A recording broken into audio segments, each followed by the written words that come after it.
Hello dears, here is a poem by name History Lesson which is written by the Canadian writer Jennette Amstrong. She is writing about the indigenous culture and indigenous people of Canada and how they have been wiped out by the colonization. What the history has taught the indigenous people of Canada is being discussed in this poem. Jennette Amstrong is a very famous Canadian Aboriginal writer. Aboriginal means original people of that particular country. We know that like USA, New Zealand and Australia, Canada is a settled colony. We know that the settlers, that is the English settlers or the European settlers are writing in English or in the other European language in such countries. But here, Jennette Amstrong is a person who is from the Aboriginal culture of Canada. Actually, she belongs to the Okanagan tribal community in Canada. She was very educated, very well educated and awarded PhD in Indigenous Environmental Ethics. Slush is her first novel and it is considered to be the first novel ever written by a Canadian Aboriginal female writer. Let's go through the poem history lesson in detail. It is written in the third person perspective. This technique is used to explore or to reveal the destructions caused by the settlers in Canada. She is always advocating the indigenous people's rights. The original people have certain rights, right?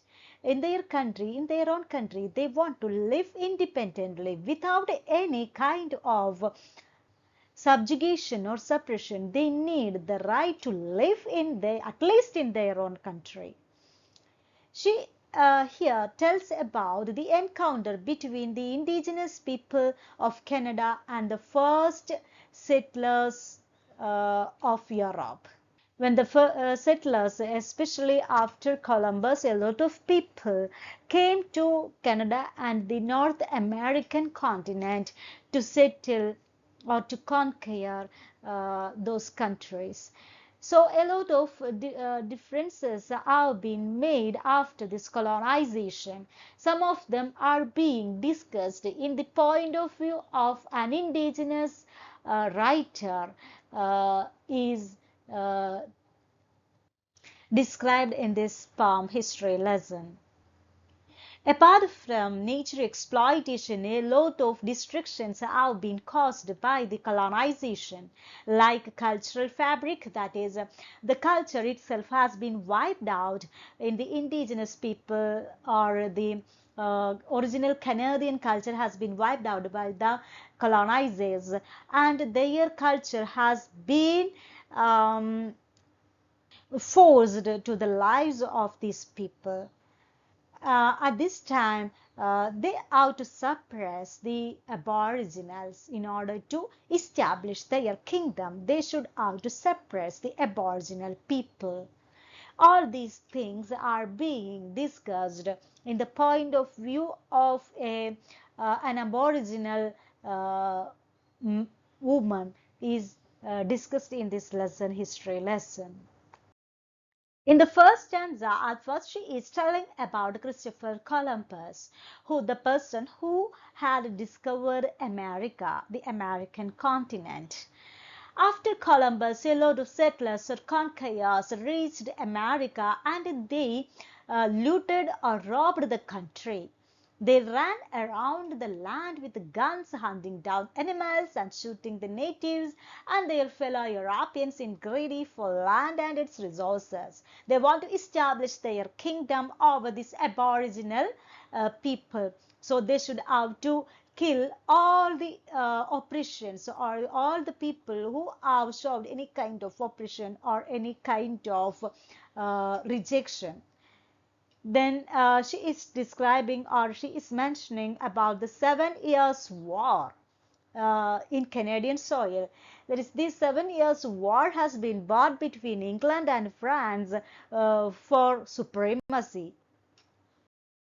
Slowly, the settlers have established a kingdom in their conquered continent, that is in North America, especially in Canada, as we are discussing. And we know that along with their culture, they have spread their religion over the indigenous religion. We know that the people of Canada, they are tribal people and they had their own religions. Over those religions, the Christianity has been established by the colonizer because they said that, or they argued that Christianity is better than any other religions which are practiced in Canada or in North America during that time. Father means, well, means the Christian father or the father of the church. And the white men disregarded the native culture as well as religion, as well as people, everything. And they teased the people by saying that their religion is far more inferior than theirs. They should have to turn into Christians, then only they will be in the path of salvation. The force, that is the settlers, cleansed the ethnic people. That is, ethnic cleansing has been happened inhumanly. That is, ethnic cleansing means a race has been cleansed or has been replaced by some other race, is known as ethnic cleansing. Anyway, a lot of people were killed because they showed some kinds of rejection or some kinds of negative attitude towards the Christianity or the settlers settlement, etc. Then another expression is done by Jennette Amstrong in this stanza is that red-coated knights, that is the Royal Canadian Mounted Police Knights. The British police who have conquered America, especially Canada, and they wanted to suppress the people, original people of Canada. As a result of this police force conquered Canada and the Canadian people. Jennette Armstrong, in the third stanza, is contrasting the manners and traditions of both cultures, that is, the culture of the colonies as well as the culture of the Europeans. The Europeans tried to practice their own culture, that is, their culture they practiced in Europe to their colonies also. Along with them, they bought some gifts. She is telling it as gift. It's not a literary gift, but some diseases like smallpox, pandemic diseases have been bought from Europe to the colonies. Then seagrams. Seagrams is a term which has been mentioned in the third stanza. Seagrams means that is it is the Seagram company that is the largest owner of alcoholic beverage line in the world. They bought beverage or alcoholic consumption habit to the colonies. After conquering the Canada or the continent, the Europeans are telling that they are civilized or they have civilized the American continent. So what is meant by civilization? They are conquering and they are tried to impose all their practices and culture on the colonies. That is meant by civilization according to the Europeans. Now they are calling it as the promised land or holy land because they are on the path of the God, because they have turned all these tribal people to Christians. So they are on the verge or they are on the way of God or to Christianity.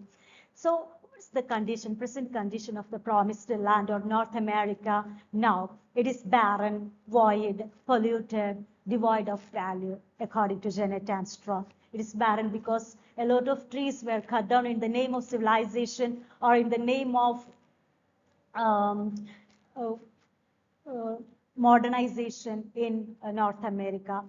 It is polluted and devoid of value means a lot of customs have been changed in North America. At last, she is telling that the followers of Christ from Europe rampaged the natives and their customs without any trace of humility. The Europeans, they are considering themselves as the followers of Christ because they are Christians and they are following Christianity. And they claimed themselves as the true people who are believing in religion. Their religion is the most truthful one in this world. So what they have done to the colonies is that they have rampaged or they have destroyed the civilization in North America. Snap, crackle, pop is a term which used to refer the Rice Krispies. That is, the Rice Krispies were used as bullets during that time. They introduced or they outboard guns with them. The North American tribals were not at all aware of guns and such fire equipment till then. They got a chance or they got very much acquainted with the snap, crackle, pop and Rice Krispies because some of them were shot dead. Then smokestack is an indication, so that is, this indicates the amount of pollution that caused by the Europeans on this continent. Green paper phases, by this expression, she is intending or she is telling about the paper-like white faces of European ladies. Then another introduction or another system which have been brought by the Europeans to the colonies that they have introduced money. Transaction with money, which was completely new to the colonies during that time. She is referring to the Europeans are the invaders or the colonizers as colossi, which means they possess enormous power. They possess power. That is, they were very powerful. That is why they suppressed all the native people. Maybe it is the snap, crackle, pop. With that, with the fire equipments, that is with their guns and their bombs or some other things, they have conquered or they have suppressed all the natives or all the tribal people of North America. They have destroyed forests and fields in order to build concrete and steel buildings. As part of modernization or civilization, they have built a lot of buildings in North America. For that purpose, they have cut down all the trees and which were against the life of the tribal people, we know. Altogether, the poem or the tone of the poem is very much pessimistic, not at all hopeful. She is describing everything in a negative way, that is colonization in a negative way, because they have felt or their life has become flipped down or upside down after the colonization. Hope you have jotted down the points in your notebook while you were listening to the video. Okay, if you have any doubt, don't hesitate to ask me. Okay, thank you. Bye-bye.